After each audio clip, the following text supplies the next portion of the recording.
Shalom, apa kabarnya? Bertemu lagi di Habatus Hidupku Bagi Kristus.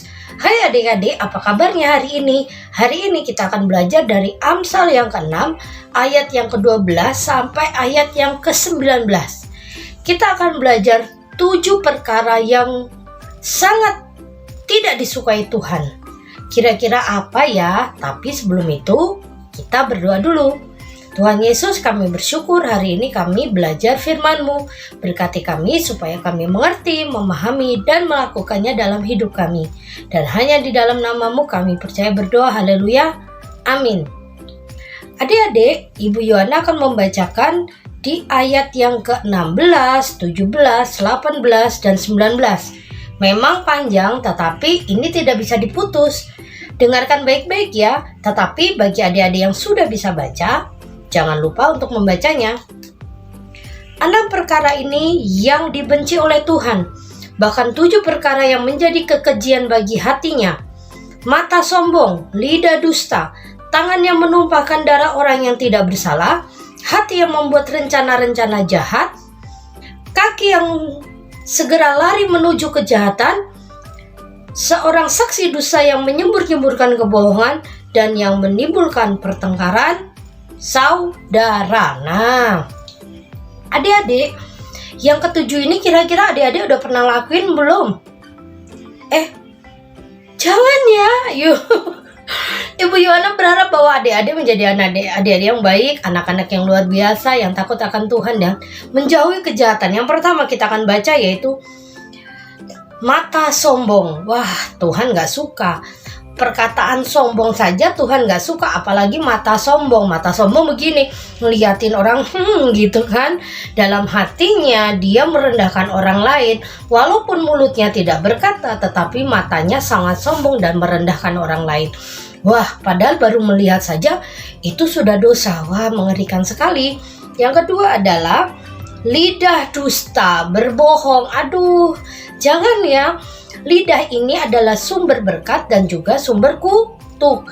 Yakobus mengatakan bagaimana mungkin satu mata air bisa mengeluarkan 2 jenis air. Masakah mulut kita ini yang harusnya jadi berkat tiba-tiba menjadi kutuk? Bagaimana jadi kutuk? Harusnya kita ngomong kebenaran, tetapi yang kita ngomong adalah kebohongan untuk menyelamatkan diri sendiri. Tidak ada namanya bohong putih ya. Tidak ada namanya bohong demi kebaikan, tidak. Semua kebohongan adalah jahat, baik kecil atau besar. Untuk kebaikan atau untuk kejahatan, semuanya berdosa. Jadi kalau adik-adik begini, adik yang mecahin, yang jatuhin minum, tapi takut nih adik nanti dicubit mama. Jadi dia ngomong, nggak tahu mama, nggak tahu siapa yang jatuhin, mungkin kucing. Nah, niatnya memang menyelamatkan adik, tetapi dia berbohong. Itu juga Tuhan tidak berkenan. Lanjutnya adalah tangan yang menumpahkan darah orang yang tidak bersalah. Menumpahkan darah itu artinya membunuh, menyakiti orang yang tidak bersalah. Sebenarnya yang salah A, tetapi kita membelokkan, kita tuduh yang B. Kenapa kita bela A? Karena A teman saya, jadi saya bela. Jangan ya. Teman yang baik adalah teman yang menegur temannya kalau dia berbuat salah.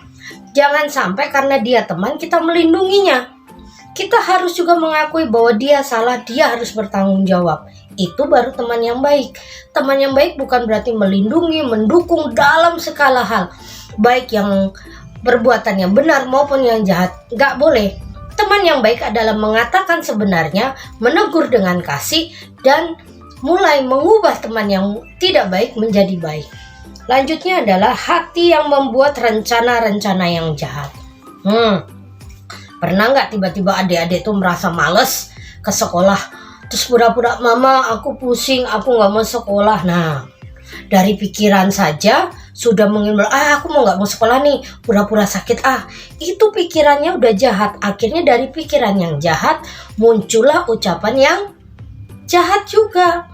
Kalau hati adik-adik kotor, hati adik-adik terbiasa dengan sesuatu yang tidak benar, pikiran pun akan jadi tidak benar dan ucapannya pun jadi tidak benar. Jangan ya. Lanjutnya adalah kaki yang segera lari menuju kejahatan. Kalau diajak benar nggak mau. Hari Minggu dibangunin ke gereja sekolah minggu nggak mau. maunya di rumah, tidur sampai siang. Habis itu jalan-jalan ke mall, ke Lembang, atau jalan-jalan kemana. Tapi lupa harus ke gereja. Nggak penting ke gereja, yang penting online. Itu jangan. Kaki yang lari menuju kejahatan itu Tuhan juga tidak berkenan. Adik-adik tahu kebenaran, adik-adik harus jalan ke situ.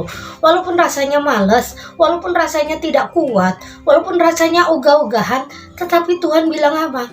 Jangan pernah lari ke jalan kejahatan. Adik-adik harus berjalan di jalan kebenaran.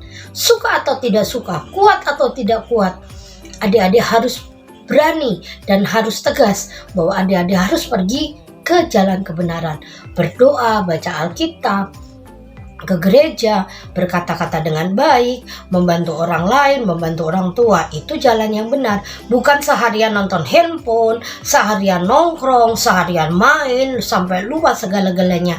Itu bisa dikatakan lari ke jalan kejahatan. Lanjutnya, seorang saksi dusta yang menyembur-nyemburkan kebohongan. Saksi dusta. Waktu dijadiin, kamu tahu nggak siapa yang mukul dia? Nggak, saya nggak tahu. Padahal dia tahu. Kenapa dia nggak mau? Karena dia ingin melindungi orang yang memukul itu. Jangan ya, kebenaran itu harus dinyatakan. Kebenaran itu harus diungkapkan. Walaupun saat mengungkapkan kebenaran, mungkin adik-adik akan dikucilkan, mungkin akan disakiti, tetapi kebenaran harus dikatakan. Memang pahit untuk berkata jujur, tetapi buah dari kejujuran itu selalu berkat yang luar biasa. Selanjutnya adalah pertengkaran saudara. Siapa yang suka bertengkar dengan kakak, adik, atau orang lain? Nah, Tuhan tidak berkenan. Pertengkaran itu Tuhan tidak berkenan. Jangan sampai adik-adik semua bertengkar dengan saudara, bertengkar dengan orang lain. Kalau jengkel, jangan ngomong dulu. Nanti kalau datang, tanyain kenapa. Nah, anaknya Ibu Yohani kadang-kadang bertengkar dengan abangnya. Bertengkar, habis itu baik lagi, maaf-maafan lagi. Jadi kalau memang berantem, ya sebentar, habis itu baikan lagi. Jangan sampai lama. Nah, adik-adik semua, hari ini Habatus kita sampai di sini. Ibu berharap semuanya paham akan firman Tuhan hari ini. Mari sebelum kita menutup Habatus ini kita berdoa. Tuhan Yesus, kami bersyukur karena Tuhan sangat baik. Berkati kami supaya kami tidak melakukan hal-hal yang disebutkan tadi. Dan ajari kami untuk jadi anak yang luar biasa dan diberkati Tuhan. Dan hanya di dalam nama Yesus kami percaya berdoa. Haleluya. Amin. Selamat pagi, Tuhan Yesus memberkati.